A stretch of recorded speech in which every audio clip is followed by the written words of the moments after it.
வணக்கம் நண்பர்களே, நாம் இன்றைக்கி என்ன பார்க்க போகிறோம்னா மிஸ் யூ இந்த படத்தோட விமர்சனம் தான் பார்க்க போகிறோம். சித்தார்த் சித்தா என்ற மிகச்சிறந்த படத்தை தேர்வு செஞ்சு நல்ல வரவேற்பு பெற்றுச்சு. இந்த நேரத்தில் ராஜேஷ் சாருடன் இணைந்து கொடுத்துள்ள மிஸ் யூ படம் எப்படி இருக்குது அப்படிங்கிறத நம்ம பார்க்க போகிறோம். அதுக்கு முன்னாடி நீங்கள் நம்ம சேனல் புதுசுனா மறக்காமல் நம்ம சேனலில் ஒரு சப்ஸ்கிரைப், லைக், ஷேர் பண்ணுங்கள். வாங்க இந்த படத்தோட ஸ்டோரிக்குள்ள போகலாம். இந்த படத்தில் ஸ்டார்டிங்கிலே சித்தார்த் ஒரு அமைச்சர் மேலே கேஸ் கொடுக்குறாரு.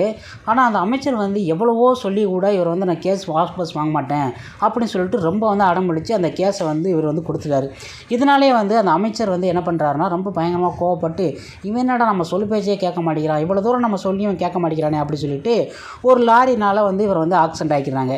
ஆக்சிடென்ட் ஆனவனையும் ஒரு 2 வருஷம் கழித்து மறுபடியும் காமிக்கிறாங்க. சித்தார்த்துக்கு ஞாபகம் மருதி எல்லாமே மறந்து போயிடுது.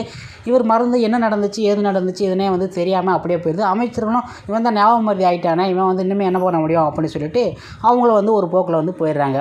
இந்த கட்டத்தில் கருணாகரம் அந்த இடத்துல இவர் சந்திக்கிறாரு. இவங்க 2 பேருமே யாருன்னே தெரியாது. 2 பேருமே நட்பாகி நல்லா பழக ஆரம்பிச்சிடுறாங்க.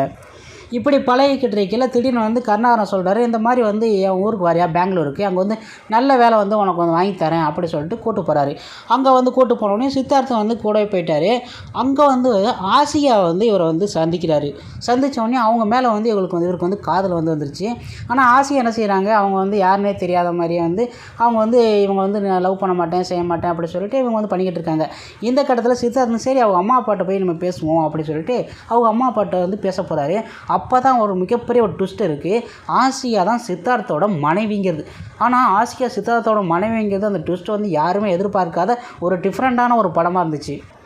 அடுத்து தான் இந்த படத்தோட கதையை ஆரம்பிக்குது. மனைவியை மறந்த சித்தார்த் கடைசியில் என்னென்னலாம் செய்கிறாரு, அவர் எப்படி போராடுறாரு, கடைசியில் ஞாபகம் வந்துச்சா அப்படிங்கிறது அந்த படத்தோட மீதி கதை. அமைச்சர் கடைசியில் என்ன ஆகுறாரு அப்படிங்கிறதும் இந்த படத்தில் பார்த்து தெரிஞ்சுக்கோங்க. இந்த படத்தில் பற்றி அலசனம் சொல்லப்போனால் சித்தார்த் நீண்ட இடைவெளிக்கு பிறகு ஒரு ரேம்காம் கதையில் தோன்றியிருக்காரு. அதிலும் துருன்ட்டு அழகாக அவரோட நடிப்பை ஸ்கோர் செஞ்சுருக்காருன்னு தான் சொல்ல முடியும். ஆனால் ஊர் பேர் தெரியாத கருணாகரோட சந்திப்பு நட்பு 2 பேருக்குள்ளே அந்தளவுக்கு நேச்சரில் அழகாக நடிச்சுக்கிறாங்க. அது யதார்த்தமாகவும் இந்த படத்தில் நடிச்சுக்கிறாங்க.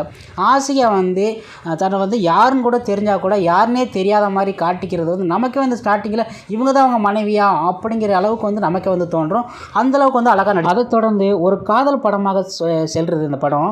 அந்த சீரியல் பிரச்சனை கிளைமேக்ஸில் மீண்டும் இவர்கள் காதல் சேர்ந்ததா என்பதை சீரியஸாக சொல்வது இல்லை கலகலப்பாக சொல்வதா என்று இந்த படத்தில் ஒரு தடுமாற்றத்தை அமைஞ்சிக்குது.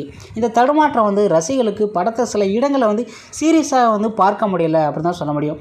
அதிலும் சித்தார்த் திடீர்னு ஹீரோயிசம் செய்வது, 10 பேரை அடிப்பது எல்லாம் இது லவ் படமா இல்லை விஜய் அஜித் படமா அப்படிங்கிற அளவுக்கு ஆடியன்ஸுக்கு தோண்டியிருக்கும்.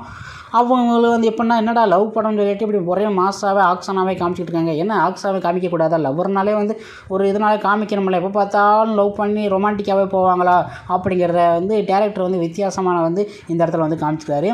சிப்ரானின் பின்னணி இசையும் சூப்பராக இருக்குது. பாடலும் அருமையாக இருக்குது. ப்ளஸ் பாயிண்ட்னு சொல்லப்போனால் இந்த படத்தில் சித்தார்த்து ஆசியாவின் நடிப்பு மற்றும் காதல் காட்சியில் அழகாக இருக்கும். ஒரு சில ஒன் லைன் காமெடி கவுண்டர் வசனங்கள் எல்லாமே சூப்பராக அருமையாக கொடுத்துருக்குறாங்க. பல்ப்புன்னு சொல்லப்போனால் இன்னும் திரைக்கதையில் சுவாரஸ்யத்தை கூட்டியிருக்கலாம். இருந்தாலும் அத்தகைய களம் இருந்தால் கூட பாடல் மற்றும் வேகத்தடை தேவையில்லாத இடத்துல இந்த படம் செல்லுது அப்படின்னு தான் சொல்ல முடியும். மொத்தத்தில் கண்டிப்பாக மிஸ்ஸே செய்யக்கூடாது. மிஸ் யூ என்று சொல்ல மனமில்லை என்றாலும் டைம் பாஸாக இந்த மிஸ் யூவை ஒரு முறை பார்க்கலாம் அப்படி தான் சொல்ல முடியும். இந்த படத்துக்கு ரேட்டிங் 5க்கு 2.75 கொடுப்பீங்க. அந்தளவுக்கு இந்த மிஸ் யூ படம் வீக்கெண்டில் போட்டுச்சுன்னா ஒரு தடவை பார்த்து என்ஜாய் பண்ணுற ஒரு சிறப்பான மூவி சொல்லலாம். ஓகே ஃப்ரெண்ட்ஸ், உங்களுக்கு வீடியோ பிடிச்சா மறக்காம சேனலில் சப்ஸ்கிரைப் பண்ணி லைக் பண்ணுங்கள், ஷேர் பண்ணுங்கள். இது போன்ற வீடியோவை நீங்கள் உடனுக்குடன் தெரிஞ்சுக்கொள்ள NP நியூஸ் சேனலை சப்ஸ்கிரைப் பண்ணி தெரிஞ்சுக்கொள்ளும். நன்றி, வணக்கம்.